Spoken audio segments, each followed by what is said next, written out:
હા, આ મા સેણલનો કઈ રીતનો ઇતિહાસ છે અને પછી તમે એડ્રેસ પણ બતાવજો. અને બહુ આ પ્રખ્યાત સ્થળ છે, તો તમે વિસ્તારથી થોડુંક મને જણાવો અને કઈ રીતનું કેટલું જૂનું છે અને માતા પિતાનું નામ ને હમણાં આપણે થોડી જાણકારી મેળવી ને એના હિસાબે. જી ચોક્કસ. આપણે આમ તો ગુજરાતમાં બનાસકાંઠા જિલ્લો અને બનાસકાંઠા જિલ્લાનું થરાદ તાલુકો અને થરાદ તાલુકાથી 15 કિલોમીટર દૂર જે આપણે કંડલા હાઈવે છે એની પર આ જગ્યા આવેલી. ગામનું નામ છે માંગરોળ. હવે એ હાઈવે છે ત્યાંથી 200 મીટરના અંતરે માતાજીનું મંદિર આવેલું છે. અને આ ચારણાઈ જોગમાયા શેણબાઈ નામ છે. અને શેણબાઈ માનું આમ તો એમનું જન્મસ્થળ છે જુનાગઢ જિલ્લાના ભેસાણ તાલુકાના ગોરવિયાળા ગામનું. કાઠિયાવાડની પવિત્ર જગ્યા.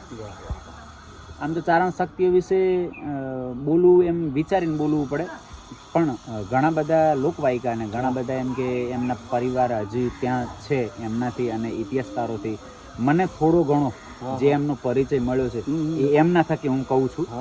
અને મારી જવાબદારીથી કંઈ કહેતો નથી. મતલબ મને આઈમાના પિતાશ્રીનું નામ વેદોચારણ હતું. અચ્છા, વેદોચારણ ગોરવિયાળા ગામ. અને વેદોચારણ એમને 3 સંતાન હતા. 3 સંતાનમાં 4 સંતાન હતા, ભૂલ થાય છે મારી. એમાં 3 ભાઈ હતા અને શેણબાઈ એમાં 3 ભાઈઓની અંદર મારા અંદાજે મને યાદ નથી નામ તો, પણ લગભગ પૂંજો, મેપો અને તુલ્ય અથવા કે તગો એવું 3 ભાઈઓના નામ હતા. અને શેણબાઈ આ પોતાને એમ કે વેદાચારણના કુટુંબમાં સંતાનોમાં 3 દીકરા અને શેણબાઈ છે ને જન્મજાતથી જ આજે શક્તિ હતી. એને સંસારમાં કંઈ મોહ માયા હતી જ નહીં. તો અમુક લોકોએ એવું બધું કીધું પણ એ બધું ખોટા કાલ્પનિક છે. મારા અંદાજે આજે ઇતિહાસકારોને જે ચારણો કહે છે એની વાત કરું છું.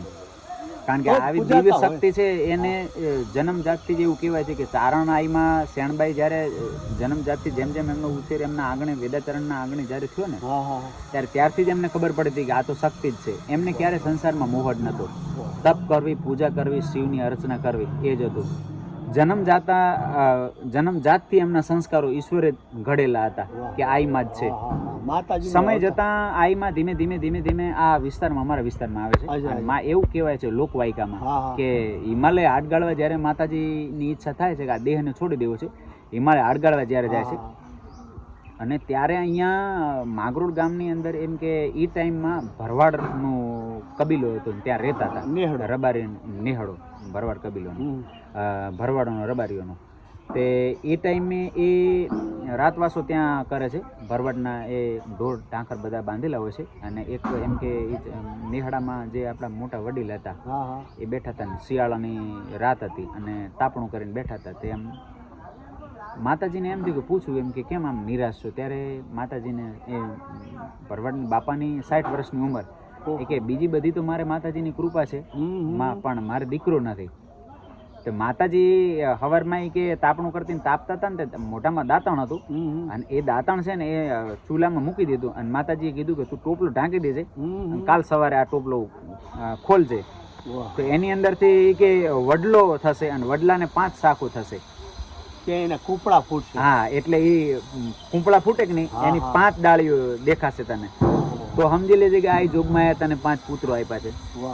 અને એ 5 પુત્રો અત્યારે લગભગ મને ચોક્કસપણે ખબર નથી, પણ અમારા પાટણ જિલ્લો છે, પાટણ જિલ્લાની આજુબાજુમાં ત્યાં છે.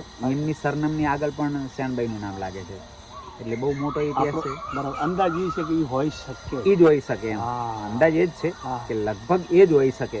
અને માતાજીની એટલી બધી કૃપા છે ને અમારા વિસ્તારમાં કે માના નામની પરચાની તો વાત જ જુદી છે. એક પરચો કહું ને તો તમે ભૂલી જશો એવી વાત છે. અને જે અહીંયાનો અમુક ગીતો જેની રચનાઓ થઈ છે એની સ્વયંભૂ રચના અહીંયા છે. આંગણ તલાવડી. અને જુઓ તમે આ બાજુમાં તલાવ છે, બહુ મોટું વિશાળ. એ તો મેં સાંભળેલું. તલાવડી માતાજીની પાળે જાંબુડો. હવે આ જે છે એ પાળ છે તલાવડી.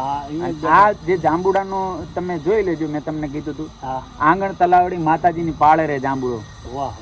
ઈ રે જાંબુડે આઈ મારા અટકેલા ઉકેલ છે. એટલે અહીંયા કોઈ શ્રદ્ધાળુ આવે ને આ જાંબુડે આવીને એ આહુડા 2 બેન દીકરી કોઈ કુંવાસી માટે તો આ માના સ્થાને આવીને જો બેન દીકરી કુંવાસી જો આંફુડા પાડી દે ને એટલે પછી હામાવાળાનું શું થશે ને એને વિચાર્યું ન હોય.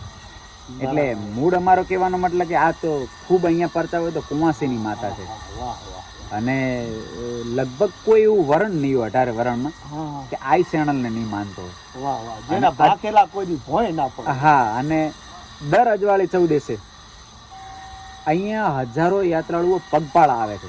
ગાડીઓ લઈને તો આવે એની અલગ વસ્તુ છે.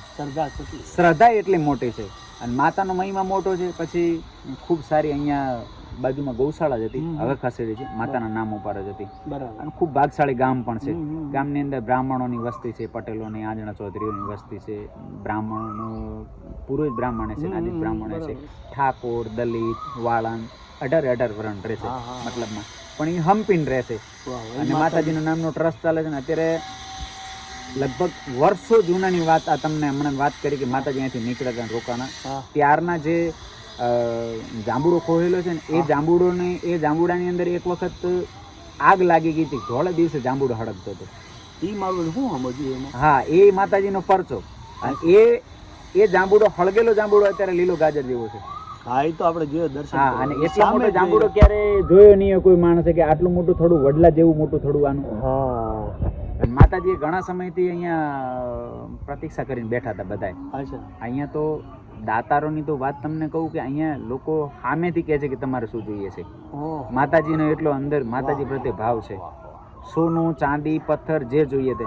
ત્યારે 2 વર્ષથી પહેલાં જ માતાજીએ રજા આપી છે મંદિર બનાવવાની અને 2 વર્ષથી અહીંયા કામ ચાલી રહ્યું છે. લગભગ હવે થોડાક સમયમાં જ માતાજીનું મંદિરનું કામ પૂર્ણ થશે. અને અહીંયા બાપુ પણ અત્યારે હાજર નથી, નકા આપણે તમને મુલાકાત કરાવો. બાપુ પણ અહીંયા ખૂબ સારું સંભાળે છે, ટ્રસ્ટી છે ગામના બીજા બધા. ખૂબ સારી જગ્યા છે. એટલે હું તો માનું છું કે આ આદ્યશક્તિના દર્શન કરવાનો ખૂબ દુર્લભ છે. એનાથી માતાજીથી વિશેષ શું હોય? અને આવી ભગવતી ભેડિયાવાળી આપણી સાથે હોય અને કાનો કાન સાંભળે એ આપણે સૌભાગ્ય છે કે ભારત ભૂમિ ઉપર આવી જગદંબાઓ એને લાખ લાખ વંદન છે. અને આવીને આવી ભગવતી આ ધરતી ઉપર આ ધર્મને જાળવવા માટે એક ધર્મના સ્તંભ થઈને ઊભી રહે અને આપણે એમની છત્રછાયામાં રહીએ એવી ભગવતી ત્યારે પ્રાર્થના કરીએ. અને સામે બિલકુલ જાંબુડો છે સાહેબ. હાલો જાંબુડાના દર્શન કરી અને પછી આપણે આપશું વિડિયાને એમ. તો આ બાજુ મેં તમને બતાવ્યું ત્યાં જૂની મૂર્તિઓ રાખેલી છે જે પછી આ મંદિર બની ગયા પછી એ ત્યાં પધરાવશે. અને સામે છે એ જાંબુડો જ્યાં આપણે બહુ વખતે સાંભળીએ છીએ કે આઈ મારા અટક્યા ઉકેલે. અને આ છે જૂના સમયનું તળાવ અને બહુ સરસ કરોડો અરબો ખરબોના રૂપિયાના ખર્ચે બની રહ્યું હોય તેવું એનું વિશાળ આ મંદિર છે આરસ પથ્થરનું. અને આ એ જ જાંબુડો છે. અને જુઓ જો કે જ્યાં આગ લાગી છે અમુક તમે ડાળા જોઈ રહ્યા છો થોડાક સુકાઈ ગયા છે, પણ ભગવતીની શક્તિની અને ભક્તિની એટલી તાકાત છે કે ફરીથી પાંગરી ગયો છે. તો આવીને આવી વાતો સાથે આપણે મળતા રહીશું. તો જય હિન્દ, જય માતાજી. થોડોક તમને હજી એ આ દાડું આવી રીતે તમે અહીંયા આવીને જોશો તો ખબર પડશે. અને એટલું થડ જાડું છે તો શાયદ 2-3 જણને બથમાં ના આવે એવું વિશાળ જાંબુડું છે. અને બહુ ઊંચું છે, લગભગ 60-70 ફૂટ જેટલું. અને પહેલાં આગ લાગ્યા પહેલાં કેવડું મોટું છે કાંઈ કહી ન શકાય. તો જય માં ખોડિયાર.